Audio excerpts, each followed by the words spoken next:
नमस्कार दोस्तों, स्वागत है आप सभी का। आज की इस वीडियो में हम लोग लर्निंग टेक्निक देखने वाले हैं।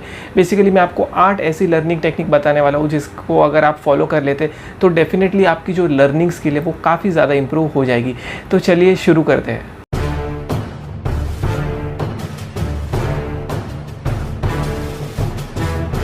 तो सबसे पहले टेक्निक है वॉचिंग वीडियो।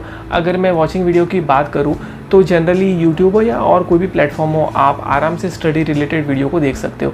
अगर मैं जनरली बात करूं कि आपको कब ऐसे सिचुएशन में जो है वीडियो को वॉच करना चाहिए, तो सबसे पहले जब आप किसी टॉपिक को पढ़ रहे हो तो पढ़ने के समय जब आपको फर्स्ट टाइम जब आप उस टॉपिक को पढ़ रहे हो तो डेफिनेटली आपको कई सारी चीज़ें होगी जो समझ में नहीं आएगी, तो उसके लिए उसकी प्रॉपर अंडरस्टैंडिंग के लिए आपको वीडियो देख लेना चाहिए। इसके अलावा अगर आप रेगुलर बेसिस पे जब आप रिवीजन कर रहे हो, अपने कॉन्सेप्ट को क्लियर करना चाहते हो, तब उन वीडियो को देख सकते हो। तो इस तरीके से डेफिनेटली आप जो भी चीज़ पढ़ो तो उसके रिलेटेड वीडियो आपको जनरली बहुत ज़्यादा लंबा नहीं मिलेगा, छोटे छोटे वीडियो मिलेंगे पर्टिकुलर टॉपिक के ऊपर। तो उन टॉपिक के ऊपर जो वीडियो है वो डेफिनेटली देख लो और अपने कॉन्सेप्ट को क्लियर करो, क्योंकि सिर्फ पढ़ना इंपॉर्टेंट नहीं है बल्कि आपको समझना भी बहुत ज़्यादा इंपॉर्टेंट है। तो अगर आपको अपने कॉन्सेप्ट क्लियर ही नहीं होंगे तो फिर पढ़ने का कोई मतलब नहीं बनता है। इसीलिए उन कॉन्सेप्ट को समझने के लिए वीडियो देखना बहुत ज़्यादा ज़रूरी है। सेकेंड पॉइंट आता है स्ट्रेंथ और वीकनेस का। अगर मैं यहाँ पे स्ट्रेंथ और वीकनेस की बात करूँ तो डेफिनेटली हर एक पर्सन की कुछ स्ट्रेंथ कुछ वीकनेस होगी। आपको पता होगा आप कौन से सब्जेक्ट में ज़्यादा अच्छे हो। किसी की थियोरी स्ट्रॉन्ग है तो जब भी आप उस पर्टिकुलर पर्सन को पढ़ने कहो तो वो थियोरी ज़्यादा पढ़ने की कोशिश करेगा। किसी का प्रैक्टिकल स्ट्रॉन्ग है तो प्रैक्टिकल जो है सबसे ज़्यादा करने की कोशिश करेगा। तो कहीं ना कहीं भले आपके कितने भी सब्जेक्ट हो, कोई ना कोई ऐसा सब्जेक्ट ज़रूर होगा जिसके अंदर आपका इंटरेस्ट होगा और उसको आप ज़्यादा से ज़्यादा करने की कोशिश करोगे। तो यहाँ पे जब मैं स्ट्रेंथ और वीकनेस की बात कर रहा हूँ तो जो सब्जेक्ट आपके वीक है, जिसके अंदर जो सब्जेक्ट आपको बोरिंग लगते हैं, जिसके अंदर आपको समय ज़्यादा लग रहा है, सबसे पहले उन्हीं सब्जेक्ट को आप कीजिए, क्योंकि वो आपके सबसे बड़े डिफ़िकल्ट है, यानी सबसे बड़े वीकनेस है आपकी। तो उस वीकनेस को अगर आप एक बार सॉल्व कर लोगे तो बाद में तो सिर्फ स्ट्रेंथ ही बचा है, तो उसको आप कभी भी कंप्लीट कर सकते हो। तो कहने का मतलब जब आपको ये पता चल गया कि आपकी स्ट्रेंथ क्या है, वीकनेस क्या है, तो वीकनेस क्या है उसके ऊपर ज़्यादा फोकस करो, ज़्यादा टाइम उसके ऊपर दो। सबसे पहले वीकनेस को ख़त्म करो, यानी वीकर जो आपके सब्जेक्ट है उसको सबसे पहले ख़त्म करो, उसके बाद में स्ट्रेंथ तो अपने आप ही हो जाएगी। तो नेक्स्ट पॉइंट है रेगुलर, वीकली और मंथली टारगेट। जब आपने ठान लिया कि आपको हर एक चीज़ प्रॉपर वे में कंप्लीट करनी है, टाइम पे कंप्लीट करनी है, तो कहीं ना कहीं आपको टारगेट बनाना बहुत ही ज़्यादा ज़रूरी है। क्योंकि अगर आप टारगेट बनाओगे तभी आपको ये पता चल पाएगा कि आपको कितना कंप्लीट करना चाहिए था, कितना आपका टॉपिक कंप्लीट होना चाहिए था और आपने कितना कंप्लीट किया है। इसीलिए मैंने आपको इस पॉइंट के अंदर बता रहा हूँ कि आपको रेगुलर बेसिस पे यानी डेली बेसिस के ऊपर टारगेट बनाना पड़ेगा, वीकली बेसिस पे और मंथली बेसिस पे। अब होगा क्या कि मान लीजिए रेगुलर बेसिस पे आपने टारगेट बनाया हुआ है कि हर एक दिन मेरे को ये टॉपिक कंप्लीट करना है, लेकिन किसी दिन ज़रूरी नहीं कि हर एक दिन आपके टारगेट जो है कंप्लीट हो जाए। हो सकता है किसी दिन कंप्लीट ना हो, तो आपको कहीं ना कहीं दिमाग में अलर्ट रहेगा कि ये दिन या 2 दिन जो स्टार्टिंग का वीक है जिसमें से मेरे 2 दिन मंडे और ट्यूसडे को टारगेट मैंने कंप्लीट नहीं किया है, तो कहीं ना कहीं ये पर्टिकुलरली जो वीक का जो टारगेट है उसके अंदर कहीं ना कहीं मुझे और एक्स्ट्रा टाइम देना होगा ताकि जो मेरा वीकली टारगेट है वो कंप्लीट हो जाए। इसी तरीके से किसी वीक में कोई टॉपिक आपका रह जाता है तो उसको आपके पास टाइम है कि पूरा मंथ आपके पास पड़ा है, तो उस पर्टिकुलर मंथ में कोई ना कोई दिन ऐसा ज़रूर होगा जिसके अंदर आपको एक्स्ट्रा एफर्ट, एक्स्ट्रा टाइम डालना पड़ेगा और जो आपने पहले कंप्लीट नहीं किया है अपना गोल, उसको कहीं ना कहीं कंप्लीट करना होगा। अगर आप इस तरीके से रेगुलर बेसिस पे आप टारगेट रखोगे और इसको फॉलो करोगे तो जैसे जैसे आपके टारगेट कंप्लीट होते जाएंगे वैसे वैसे आपकी स्टडी कंप्लीट होती जाएगी और कहीं ना कहीं जो आपका मेन इंटेंशन गोल है वो आप अचीव कर पाओगे। नेक्स्ट पॉइंट है शेयरिंग स्ट्रेटेजी। अगर मैं शेयरिंग की बात करूँ तो इस स्ट्रेटेजी के अंदर आप शेयरिंग भी बोल सकते हो, आप रिवीजन भी बोल सकते हो। बेसिकली जब आपका कोई particular chapter, particular concept complete होता है और सेम आपके फ्रेंड का भी वो टॉपिक कंप्लीट होता है, तो आप दोनों आपस में बैठ के जो है कहीं ना कहीं उस पर्टिकुलर टॉपिक के ऊपर रिवीजन कर सकते हो। रिवीजन करते वक्त मान लीजिए कि मेरा और मेरे फ्रेंड का कुछ टॉपिक हो गया है, कोई पर्टिकुलर चैप्टर हो गया है, तो जैसे मैं अगर पहले स्टार्ट कर रहा हूँ तो रिवीजन के दौरान मैं जितने भी पॉइंट उस पर्टिकुलर चैप्टर के यानी समरी जिसको हम कहते हैं वो सारे पॉइंट मैं बोलूँगा और सबका मतलब बताऊँगा। अब हो सकता है कि कोई ना कोई पॉइंट मेरे से छूट गया हो, तो जो मेरा फ्रेंड है कहीं ना कहीं उसने भी वो पर्टिकुलर चैप्टर किया है, तो शेयरिंग के दौरान वो मुझे बता सकता है कि ये पॉइंट पेंडिंग है। या अगर मैं किसी पॉइंट का एक्सप्लेनेशन गलत दे रहा हूँ, यानी जो मैंने सोचा था मैं उस हिसाब से एक्सप्लेन कर रहा हूँ लेकिन वो कॉन्सेप्ट गलत मैं एक्सप्लेन कर रहा हूँ, तो कहीं ना कहीं वो मुझे रेक्टिफाई कर सकता है। यानी इससे होगा, इस शेयरिंग टेक्निक से होगा ये कि कहीं ना कहीं आपके जो कॉन्सेप्ट है और भी ज़्यादा क्लियर हो जाएगी और क्लियरिटी के साथ में आप सारी चीज़ों को आसानी से ख़त्म कर पाओगे। नेक्स्ट पॉइंट है टेस्टिंग योरसेल्फ। कहीं ना कहीं आप जो भी पर्टिकुलर सब्जेक्ट पढ़ते हो तो डेफिनेटली, जैसे अगर मैं मोस्ट ऑफ थियरी की बात करूँ तो हम जनरली सिर्फ और सिर्फ ओरल ही पढ़ाई करते हैं, यानी रिटन में हम लोग प्रैक्टिस नहीं करते। लेकिन क्योंकि आपका एग्ज़ाम प्रैक्टिकली ही होने वाला है, यानी रिटन ही होने वाला है, तो आपको राइटिंग के अंदर भी उन पर्टिकुलर सब्जेक्ट का प्रैक्टिस करना ही होगा।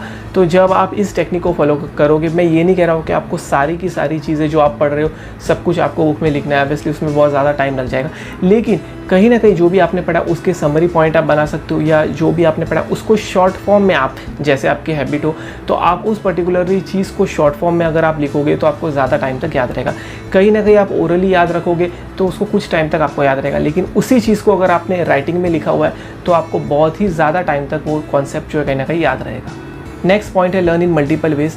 जनरली जब भी आप पढ़ाई करते हो तो कहीं ना कहीं आपको हर आंसर को कौन से नए नए तरीके से आप एक्सप्लेन कर सको, यानी नए नए तरीके से पढ़ सको, कहीं ना कहीं आपको वो ज़रूर देखना होगा।